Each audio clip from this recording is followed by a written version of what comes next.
গুরুদেব দয়াময়,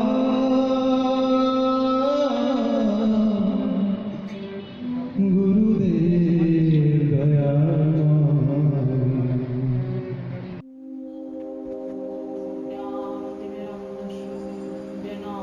জনশলাকয়া চক্ষুর্মিলিতং যেন তস্मै শ্রীগুরবে নমো বিষ্ণুপদায় গৌরপৃষ্ঠায় ভূতলে শ্রীমতে ভক্তি শ্রী সন্ত গোস্বামী নমো বিষ্ণুপদায় কৃষ্ণপৃষ্ঠায় ভূতলে শ্রীমতে ভক্তি সিদ্ধান্ত সরস্বতী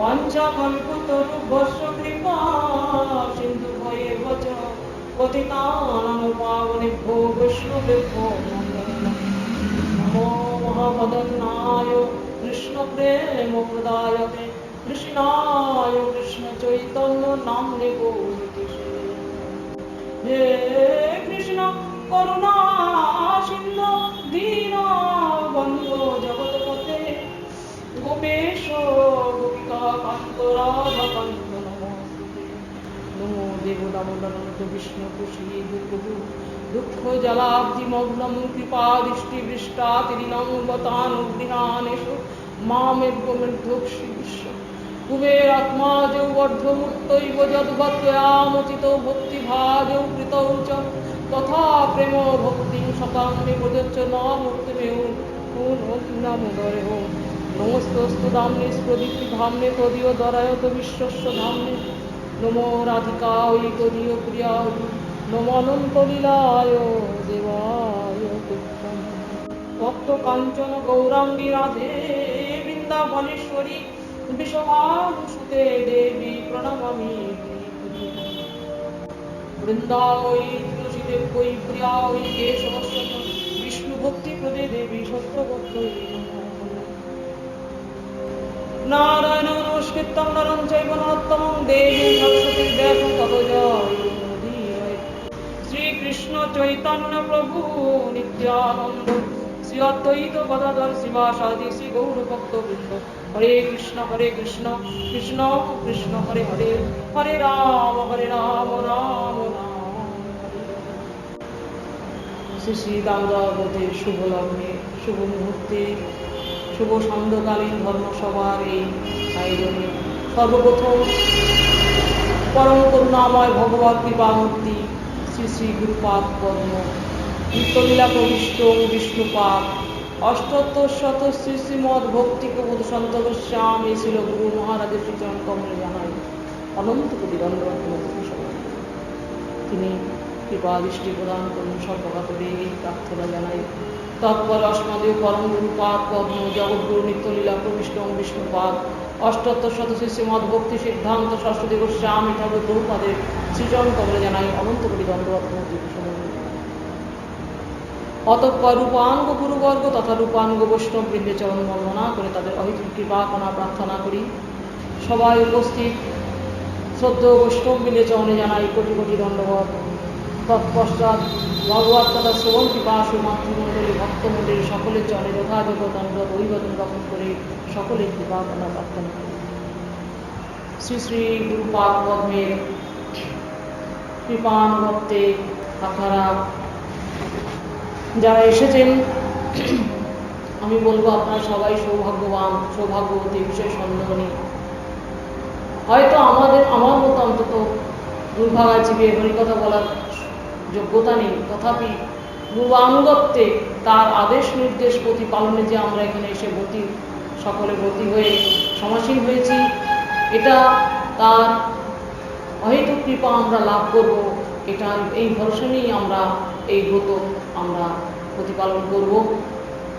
যে ভগবত ধামে থেকে দামোদর ব্রত পালন করা উচিত। ভগবত ধাম কোনটি? যেখানে ভগবানের নিবাস সেটি ভগবানের ধাম। ভগবান কোথায় থাকেন? ভক্তের হৃদয়ে তিনি নিত্য বিরাজিত। তা মহাভাগবতোত্তম শ্রী গুরুপাদ পদ্ম, যার হৃদয়ে ভগবান নিত্যে বসতি, অতএব তার যে স্থান, এই শ্রীমঠ তিনি রচনা করেছেন আমাদের জন্য কৃপা করে বদ্ধজীবের জন্য, এখানে বসে আমরা যে সাধু সঙ্গে হরিকথা শ্রবণ কীর্তন করব, শাস্ত্রে 64 প্রকার ভক্তমের কথা বলেছেন, তার মধ্যে 5টা শ্রেষ্ঠ বলেছেন যে সাধুসঙ্গ, নাম কীর্তন, ভাগবত শ্রবণ আর মথুরাবাস শ্রীমূর্তি শ্রদ্ধায় সেবন। মথুরাবাস বা ভগবত ধামে বাস একই কথা, তা এটা আমাদের মথুরাবাস ছিল। প্রভুপাদ বলেছেন যে স্থূল দেহটি নিয়ে বৃন্দাবনে গেলেই বৃন্দাবনবাসী পাওয়া যায় না, না, যদি সাধন করতে করতে সেই ভূমিকায় মানুষে যদি কেউ উপস্থিত হতে পারেন, সে যেখানেই থাকুন সেটি তার বৃন্দাবন ধাম। ছিল গৌরকিশোর দাস বাবাজিকে যখন বলেছিলেন কোনো এক রাজা, আমার মনে নেই নাম, জমিদার, তিনি বলেছিলেন যে আপনি আমার সভাতে এসে সভা আলঙ্কৃত করে থাকুন, তাহলে আপনার যত সুযোগ সুবিধা সব আমি দেবো, আপনার জন্য পৃথক প্রাসাদ তৈরি করে দেবো, আপনি এখানে আসে থাকুন। গৌরকিশোর দাস বাবাজি কোথায় থাকতেন? গৌরকিশোর দাস বাবাজি কে? আমাদের পরম গুরুপাদ ছিল প্রভুপাদ ভক্তি সিদ্ধান্ত সরস্বতী গোস্বামী ঠাকুরের শ্রী গুরুদেব। তিনি থাকতেন নদীর চড়াতে, একটা নৌকার ছয়ের মধ্যে বাস করতেন। তা প্রভুপাদকে একজন ব্যঙ্গ করে কোনো একটি সভায় প্রশ্ন করা হয়েছিল যে আপনার গুরুদেবের নিবাস কোথায়? তার তখন নিবাসী নেই, তিনি তো অকিঞ্চন, তিনি থাকেন তখন ওই নৌকার ছয়ের মধ্যে, পুরোনো ছইগুলো থাকে না, নৌকার ছয়ের মধ্যে বাস করতেন। বলে আপনার শ্রী গুরুদেবের নিবাস কোথায়? প্রভুপাদ বলেছিলেন আমার গুরুদেবের নিবাস ভগবত ধামে। আর উত্তর দিতে পারলেন। যেথায় বৈষ্ণবগণ সেই স্থান বৃন্দাবন, সেই স্থানেই আনন্দ অশেষ। তা গৌরকিশোর দাস বাবাজি তখন বলেছিলেন যে আমি যদি যে স্থানটি চাইবো, যদি সেই স্থানটি আমাকে দেন তাহলে আমি যেতে পারি। বলে কোথায় থাকতে চান আপনি? বলে আপনাদের পায়খানার ছাদটার পরে আমাকে স্থান দিন। চিন্তা করুন, সব থেকে ঘৃণ্য স্থান, সেই ঘৃণ্য স্থানের ছাদটা তিনি নির্বাচন করলেন কেন? সেটি তার রাধাকুণ্ড, সেটি তার বৃন্দাবন। সেখানে নাসিকা কুঞ্জন করে কোনো বহির্মুখ জীব সেখানে পা মারাবে না। মানে বহি দেখাচ্ছেন যে বহির্মুখ জনগণের সংঘটি কত মানে ভয়ানক, যে সেখান থেকে পালিয়ে বাঁচার জন্য তিনি ওই পায়খানার ছাদটি নির্বাচন করলেন। কিন্তু বোঝার জিনিস, আমরা বুঝি কতটুকু। তবে আমরা যেখানে বসেই গল্প করছি, এটাই জানবেন বৃন্দাবনে বসে বসে আমরা গল্প করছি। সেই ভাব নিয়ে, সেই বিচার নিয়ে প্রত্যহ এসে শ্রবণ কীর্তন করবেন। কারণ এই যে পঞ্চাঙ্গের কথা বললেন, সাধুসঙ্গ, নাম কীর্তন, ভাগবত শ্রবণ, মথুরাবাস শ্রীমূর্তি শ্রদ্ধায় সেবন, তার মধ্যে সর্বশ্রেষ্ঠ নাম সংকীর্তন। নিরাপদে নাম লইলে পায়ের মর্ম। আমি এই বিষয়ের মধ্যে আসছি। প্রথমে আমি একটু ভূমিকা করতে চাই যে ব্রত কাকে বলে। আমরা যে ব্রত ব্রত বলছি, ব্রতটি কাকে বলে? সাধারণ অর্থে বলছেন যে কোনো নির্দিষ্ট উপলক্ষ বা উদ্দেশ্যকে সঙ্গে সম্মুখ নিয়ে, মানে মনে মনে সংকল্প নিয়ে তার প্রাপ্তির জন্য যে নিয়মগুলো প্রতিপালন করা, সেই অপতিত নিয়মকেই ব্রত বলা হয়। অপতিত, আন্ডারলাইন করুন, অপতিত মানে যেটা কোনো অংশেই কোনো সময়ের জন্য তার কোনো একটা বিঘ্ন হবে না, একই নিয়মে করতে হবে, অপতিত নিয়ম। যার জন্য আমাদের এই মাসটাকে বলছে নিয়ম সেবার মাস। এটা আমাদের নিয়মের মাস। এই মাসটাকে ভগবান আমাদের নিয়মের মধ্যে বেঁধে দিয়েছে। কেন? আমরা বদ্ধ জীব, বহির্মুখ জীব, অসংশোধিত জীব। অনন্ত কোটিকালের বিশ্ব ব্রহ্মাণ্ডে আমরা ভ্রমণ করছি, সংসার চক্রে করছি। তো বহু রাজা, বহু প্রজা, বহু বিপ্রসূত্র, কবু সুখী কবু দুঃখী কবু কীট ক্ষুদ্র। তারপরে বলছে কবু স্বর্গে কবু মর্তে নরকে বা কবু কবু দেব কবু দৈত্য কবু দাস ও প্রভু। এরকম বিভিন্ন রূপ ধরে জগতে আসছি। এই রূপে সংসার ভূমিতে ভূমিতে কোনো জন সাধু সঙ্গে দত্ত অবগত হন। কারণ কোনো ভাগ্যবান জন বলেন ভাগ্যবান, দেখুন সাধু সঙ্গ সবার ভাগ্যে হয় না। এই জন্য বলছেন দুর্লভ মনুষ্যং দেহ দেহি নাম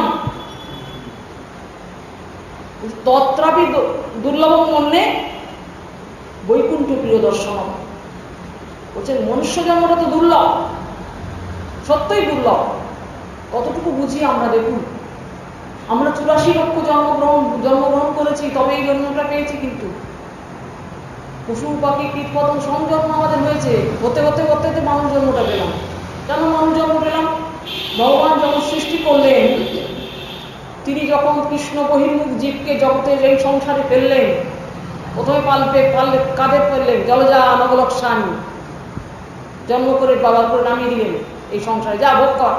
স্থাবর আলোক বিংশতি তিরুমায় রুদ্র সংখ্যা পক্ষী নাম 10 লক্ষ নাম 300 লক্ষ বছর করে তিনি এই 80 লক্ষ জনি দিলেন, ভ্রমণ করতে দিলেন এদের। দেখলেন এরা এই যে পশু পাখি কীট পতঙ্গ, এরা এই সংসারে এসে অনন্ত দুঃখ জ্বালা যন্ত্রণা ভোগ করছে যুগ যুগ ধরে। কি চিন্তা করলেন, এরা তো কোনোদিন মুক্ত হতে পারবে না। ভগবানের সৃষ্ট দীপ্ত, ভগবানের তো তাদের দয়া আছে, কিন্তু দয়ালু তিনি চলেন এমন একটা সৃষ্টি রচনা করতে হবে আমাকে, যার সাথে আমি আমার মনের আদান প্রদান করতে পারবো, এবং যার মধ্যে বুদ্ধি বিবেক দেব, যে বুদ্ধি বিবেকের দ্বারা সে সংসারে এসে হরিভজন করে সে আমার কাছে পৌঁছাতে পারে বলে তিনি মানুষ জন্ম দিলেন। কি হবে? আমরা বাইবেলে দেখেছি কি লেখা আছে, god created man after his own image, তার মতো করে। কৃষ্ণের যতেক লীলা সর্বোত্তম নরলীলা, নরবপু তাহারও স্বরূপ। তিনি তাহার মতো করে, তার মতো করে আমাদেরকে তৈরি করে পাঠালেন জগতে মানুষ করে। যদি আমরা মানুষের ধর্ম প্রতিপালন না করি, তাহলে আমাদের কি ধর্মটা বাকি থাকে আর বলুন তো? পশু ধর্ম। যদি মনুষ্যত ধর্ম বিচার না করে চলি, তাহলে হচ্ছে পশু আমরা। কারণ আমরা খাই, পশুও খায়, আমরাও ঘুমাই, পশুও ঘুমায়। আমরা সন্তান উৎপাদন করি, পশুও সন্তান উৎপাদন করে। আমাদের ভয় আছে, পশুরও ভয় আছে। তাহলে মানুষের কি কাজ? কেন মানুষ করলেন আমাদের মানুষ করেছেন এই জন্যে। কি বুঝি আমরা এই সংসারে গতানুগতিক জীবন প্রবাহিত করে চলেছি, ভোগ, শুধু ভোগের মধ্যে কত ভোগ করতে পারবো, ভোগ ভোগ ভোগ।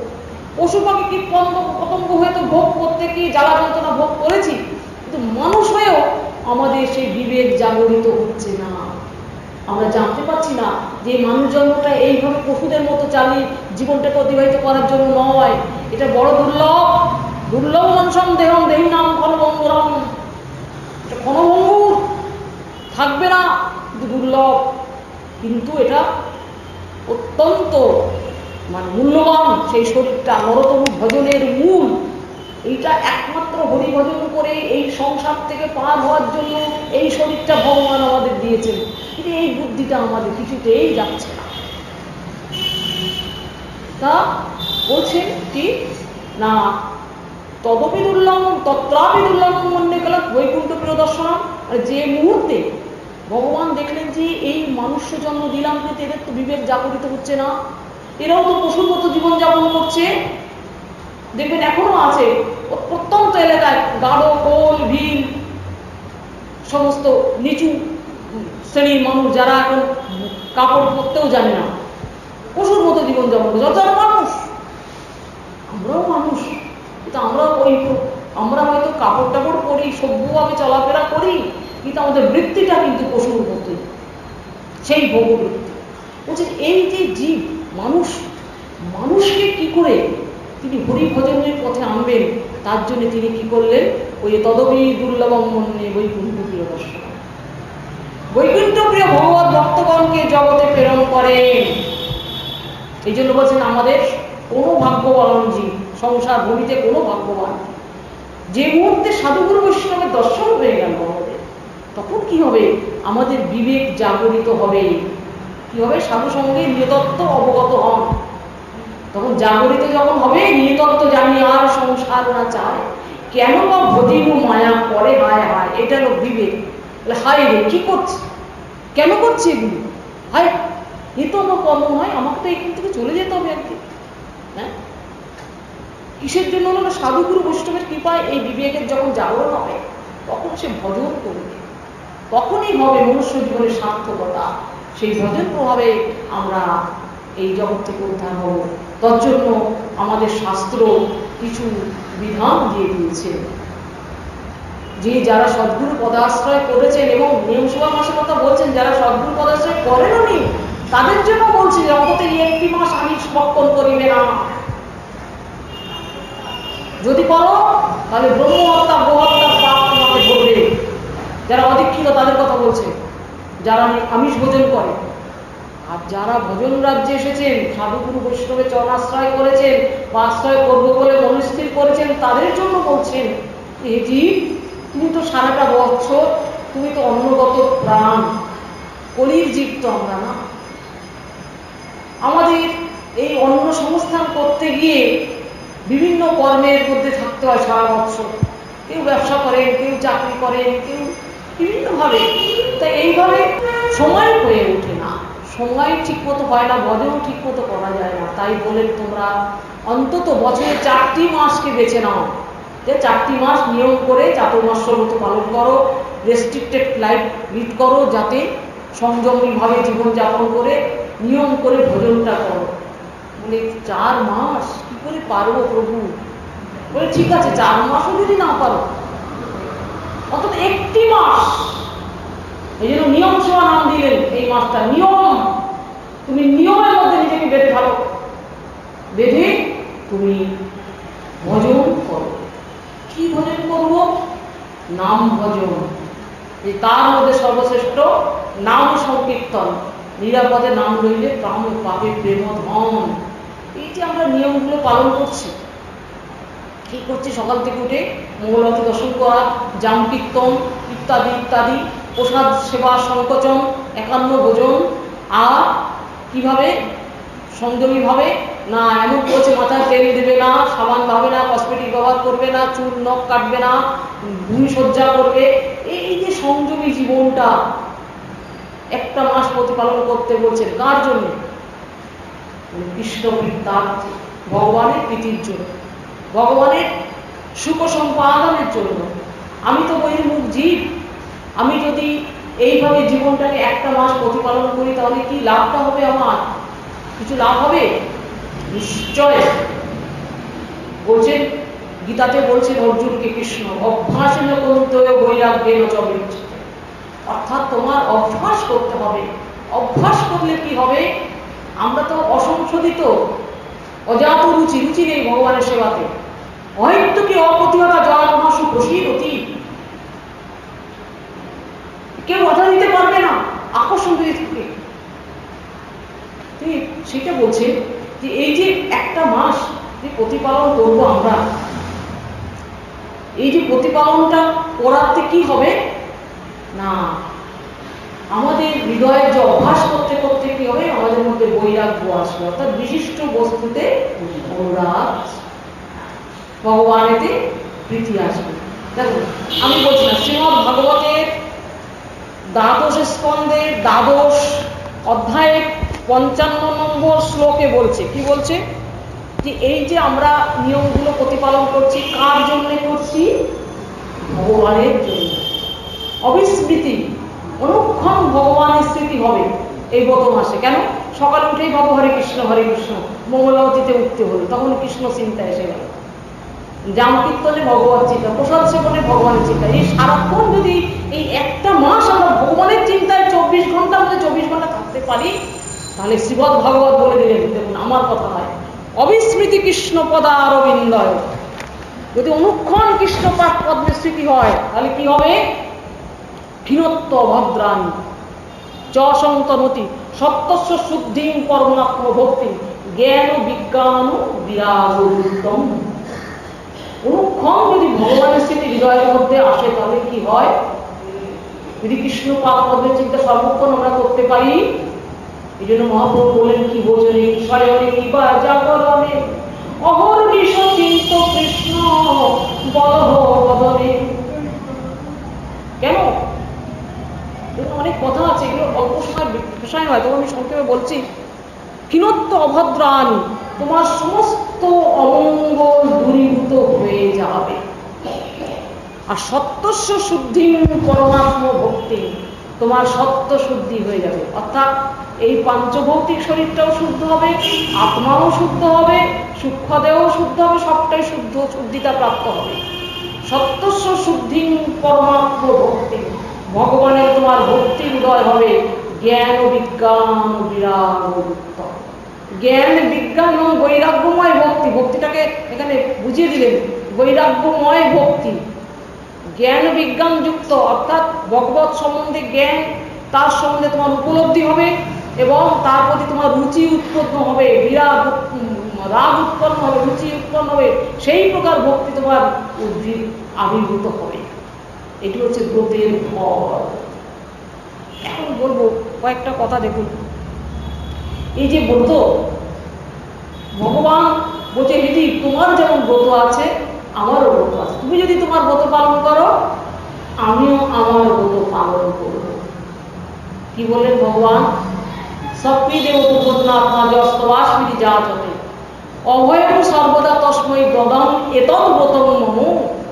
অর্থাৎ তুমি সক্রিয়, মানে একবার কৃষ্ণ তোমার হোক যদি বলে একবার, এই ভববন্ধন হইতে কৃষ্ণ তারে করে উপায়। একবার যদি কেউ আমাতে শরণাগত হয়ে যায়, আমি তাকে অভয় প্রদান করি, এটাই আমার ব্রত। তোমার যেমন ব্রত তুমি পালন করো, আমিও আমার ব্রত পালন করব। গীতায় সেই বললেন, অনন্যশ্চিন্তায়ন্তশ্চ মাং যে জনা প্রজ্জুগণতে তেষাং নিত্য বিযুক্তানাং যোগ সেব বহম। যদি অনন্য চিন্ত হয়ে কেউ আমার ভজনা করে, আমি তার সব দায়ভার নিয়ে নেব, তার কোনো চিন্তা থাকবে না। নিজের জীবনে প্রত্যক্ষ করবেন, দেখবেন এগুলো বলা লাগবে না, এগুলো শুধু গীতার বাণী নয়, প্রত্যক্ষ জীবনে দেখবেন যে সত্য সত্য হরিবদন করবো যদি বিচার থাকে, দেখবেন ভগবান ঠিক সুযোগ করে দেন, ঠিক পাওয়া যায়। যিনি ভক্ত, যিনি সত্য সত্য ঐকান্তিকভাবে, নির্বলিকভাবে, সরলভাবে, অকপটভাবে ভগবানের ভজন করেন, তিনি এটা নিশ্চয়ই উপলব্ধি করতে পারবেন। হ্যাঁ, ভগবান আমাকে সহযোগিতা করছেন, তিনি আমায় কৃপা করছেন। এখন কথা হচ্ছে, এই যে ব্রত আমরা পালন করবো নিয়মসেবা মাসে, এটাকে বলছে কি দামোদর মাস। কেন না? ভগবানের নাম দিয়ে তো 12টা মাস, 12টা মাসে 12টা নাম দিয়ে ভগবানের নাম দিয়ে প্রকাশিত। তার মধ্যে এই কার্তিক মাসের নাম হয়েছে দামোদর মাস। কেন দামোদর মাস? কেন না, দাম যাহার উদরে তিনি দামোদর।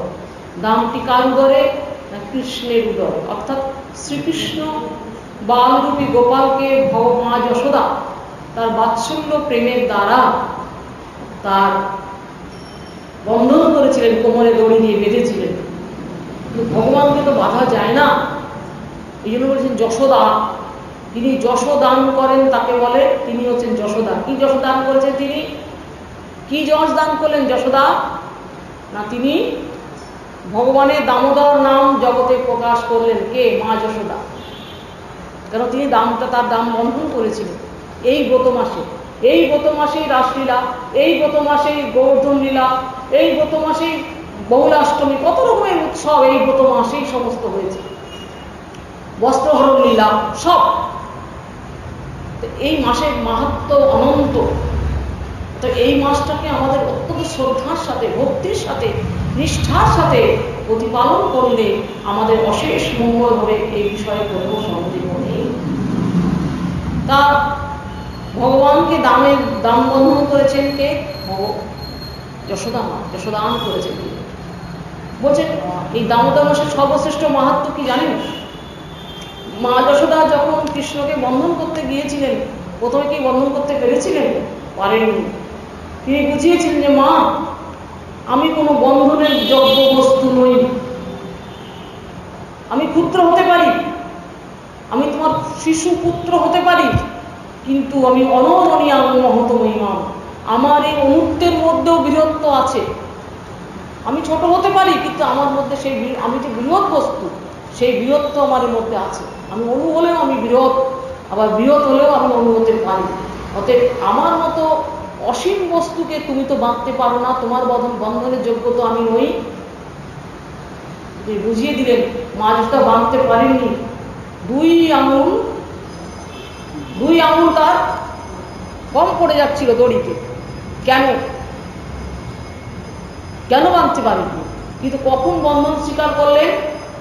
দৃষ্টুয়া পরিশ্রম কৃষ্ণ কৃপয়া আশিত সবন্ধন, যখন দেখলেন মায়ের ওই কান্তিক প্রচেষ্টা, একাগ্রতা যে আমি বাঁধবই।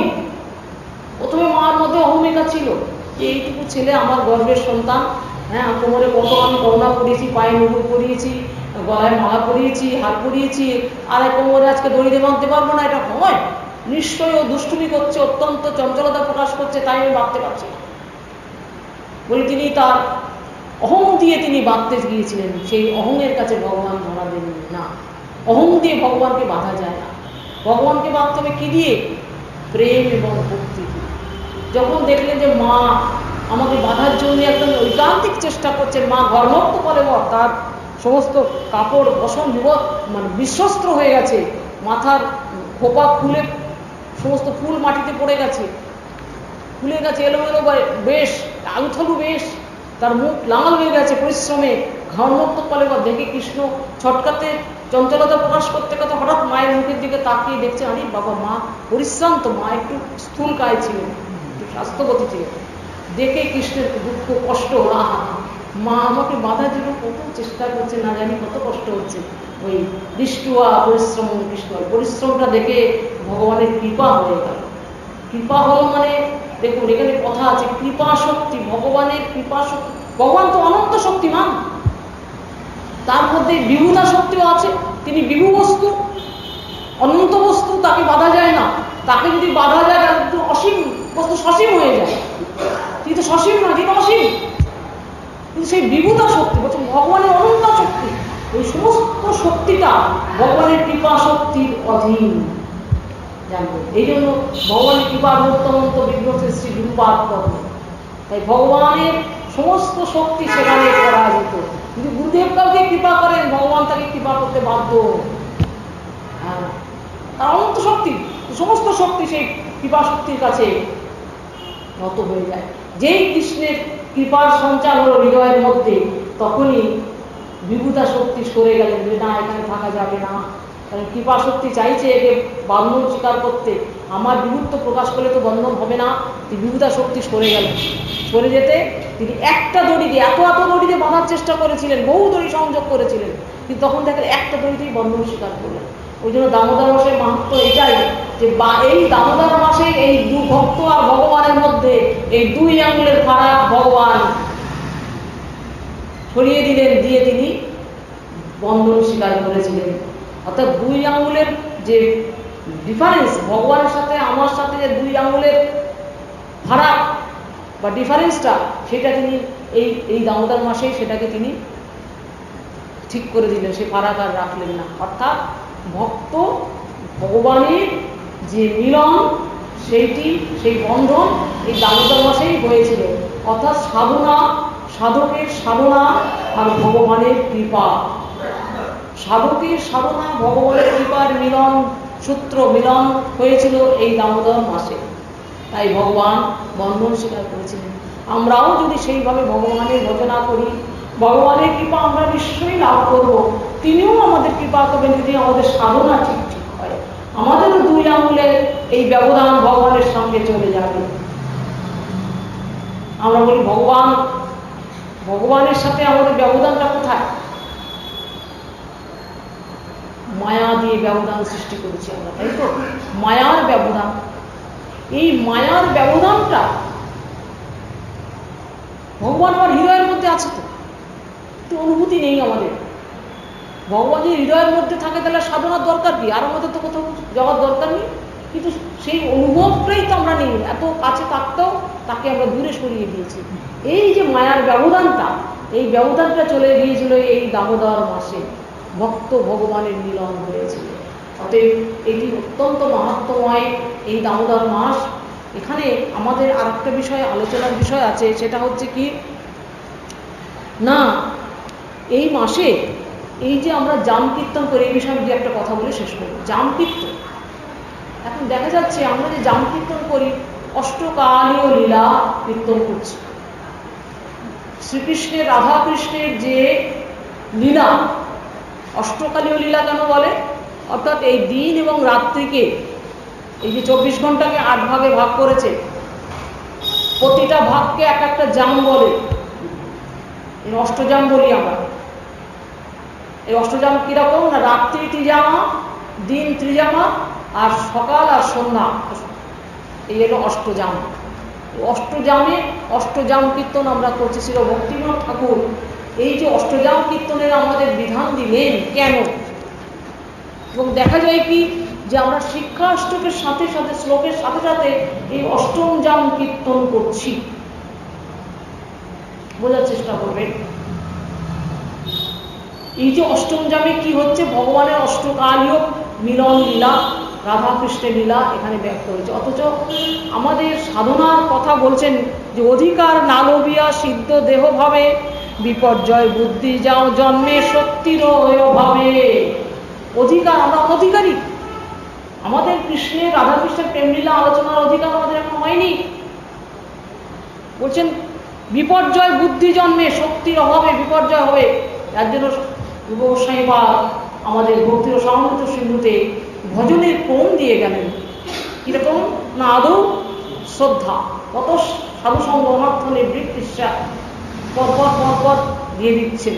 ভজনক্রিয়া, তারপরে নিষ্ঠা, তারপরে রুচি, তারপর আসক্তি, তারপরে ভাব, তারপরে প্রেম, এই যে স্টেপগুলো দিয়েছেন।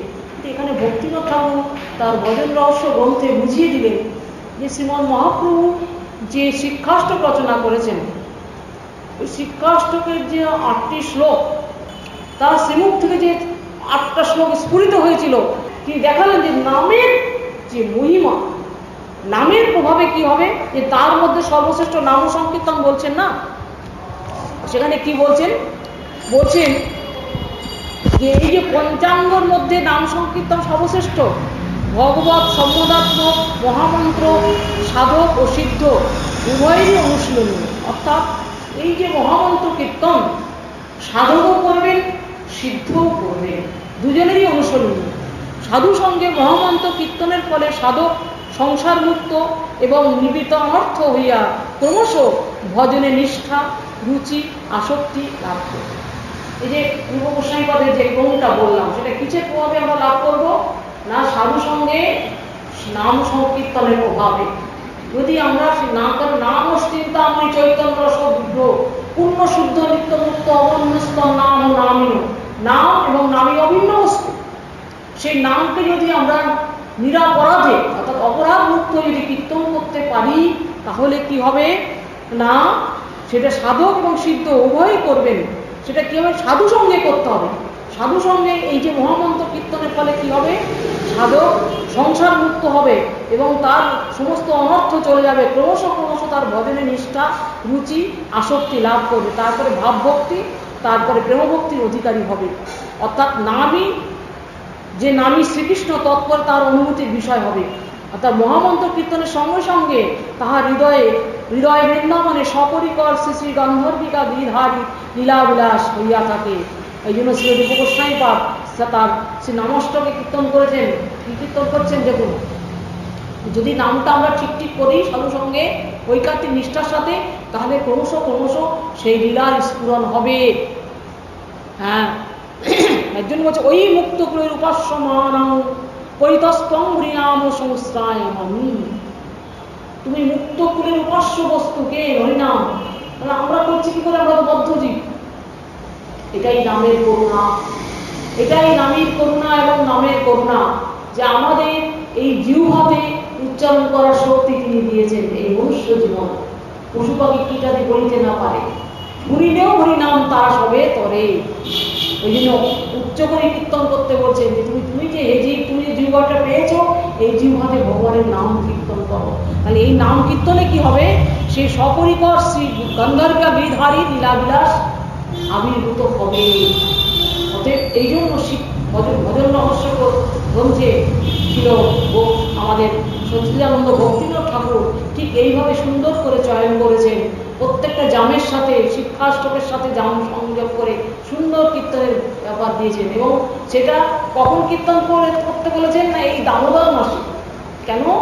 এই দামোদর মাস হচ্ছে বিশেষ শুদ্ধ মাস, পবিত্র মাস, এবং এখানে সাধু সঙ্গে নাম সংকীর্তনের যে বিধান দিয়েছে দামোদর মাসে, যে কোনো ধামবাস করতে বলেছেন, গৃহস্থ ত্যাগী সকলকেই ধামবাসী হয়ে এই ব্রত পালন করতে। সেটা আমরা বললাম যে গুরুগৃহ হতে পারে এবং বিভিন্ন ধামও হতে পারে। সেখানে বসে সাধু সঙ্গে এই যে একটা মাস আমরা যে সংযমী জীবন যাপন করছি, সংযমের মধ্যে থাকবো, অভ্যাসযোগ করব, অল্প আহার, অল্প বিলাস বাসন পরিত্যাগ করে, মাথায় এমনকি মাথায় তেল পর্যন্ত দিতে পারবো, তেল সাবান ব্যবহার, চুল নখ কাটা, মানে আসল বিষয় কাজ সমস্ত পরিত্যাগ করে অহর্নিশ চিন্ত কৃষ্ণ বলে অহর্নিশি কৃষ্ণ চিন্তা করতে বলছেন। তাহলে কি হবে না, তোমার সেই নামের করুণা তুমি লাভ করবে। কি করে না, নামের যে মানে ফল সেটা অটোমেটিক স্বভাবসিদ্ধভাবে সেটা প্রস্ফুটিত হবে। যার জন্যে এই ব্রত মাসেই এই বিধানটা দিলেন আমাদের, যে আমরা যেন অষ্টযাম কীর্তন এইভাবে করি। করতে করতে কি হবে, আমাদের সেই লীলা স্ফুরণ একদিন না একদিন অবশ্যই হবে। অধিকার নেই, কিন্তু এই মাসে এইভাবে তিনি অধিকার দিলেন। কারণ এই সংযমভাবে করতে কি হবে, শুনিতে শুনিতে আমাদের চিত্তের মধ্যে সমস্ত কালিমা দূরীভূত হয়ে ভগবত লীলা স্ফুরণ নিশ্চয়ই হবে। এই যে একটা নিশ্চয়তা বুদ্ধি চিত্তের মধ্যে নিয়ে আমাদের কীর্তনটা করতে হবে। কি হবে তাহলে, তত্র লৌল্যমে মূল্যকে কলম জন্ম করি সুকৃত নবীনলপথে, তত্র লৌল্যমপি মূল্যমে কলম। অর্থাৎ যখন আমরা এই জাম কীর্তনগুলো করবো, করতে করতে চিত্তের মধ্যে লোভ আসবে, আহা এইরকম ভাবটি আমার কবে হবে, তখন আমরা গাইব, কবে হবে বলো সেদিন নয় আমার, অপরাধ রুচি শুদ্ধ নামে রুচি কৃপা বলে হবে হৃদয়ে সঞ্চার। এই যে আত্মি চিত্তের মধ্যে যখন অকপটভাবে জাগরিত হবে লীলাগুলো কীর্তন করতে করতে, দেখবেন এই সমস্ত কীর্তন জাম কীর্তন যখন করা হয়, দেখবেন একটা অদ্ভুত পরিবেশ রচনা হয়। সেই ভাবগুলো যখন হৃদয়ের মধ্যে জাগরিত হয়ে চিত্তের মধ্যে সেই বস্তু লাভের যদি আকাঙ্ক্ষা জাগে, লোভ জাগে, বলছেন জন্মকোটি সুকৃত নবীনলপথে, এই লোভটা আমাদের কি করবে, সেই জায়গায় আমাকে পৌঁছে দেবে। এই জন্য বলছেন কৃষ্ণ ভক্তি রস ভাবিতা মতি ক্রিয়তে যদি কুত অবিলভ হতে, যদি কোথাও পাও এই রসভাবিতা মতি। রসভাবিতা মতি বললেন কেন না, রসের দ্বারা ভাবিত মতি কারা, মহাভাগবতগণ। যেমন রসগোল্লা রন্ধে রন্ধে রস, তেমনি ভক্তিও রসময়। ভক্তি যখন তার গাঢ়তা প্রাপ্ত হয় তখন সে রসে পর্যবেসিত হয়। এই রসভাবিতা মতিটা যখন আমাদের চিত্তের ভক্তের, সেই রসভাবিতা মতি যে ভক্তগণ, সেই ভক্তগণের সঙ্গ যখন আমরা লাভ করতে পারবো, তখন কি হবে, তাদের সঙ্গ প্রভাবে এই ভক্তিটা আমরা লাভ করে আমরা ভজন করতে করব, এবং সেই ভজনের প্রভাবেতেই আমাদের এই আশা আমাদের পরিপূর্ণ হবে। আমার যে লোভ হয়েছে, যে এই যে রাধা কৃষ্ণের প্রেম ও লীলা আস্বাদন করার যে লোভ, সেই লোভ সেই পূরণ হবে তাদের কৃপাতে। আমাদের হৃদয়ের মধ্যে স্বতঃস্ফূর্ত হবে, স্ফুরিত হবে সাধন প্রভাবে। ঐকান্তিক নিষ্ঠা সহ যদি সাধনা করতে পারি, তবে আমরাও একদিন না একদিন সেই তত্ত্ব লাভ করতে পারবো। অতএব এটাই হচ্ছে ব্রতের মুখ্য উদ্দেশ্য। বাঞ্ছা কল্পতরুভ্যশ্চ কৃপা সিন্ধু ভয়ে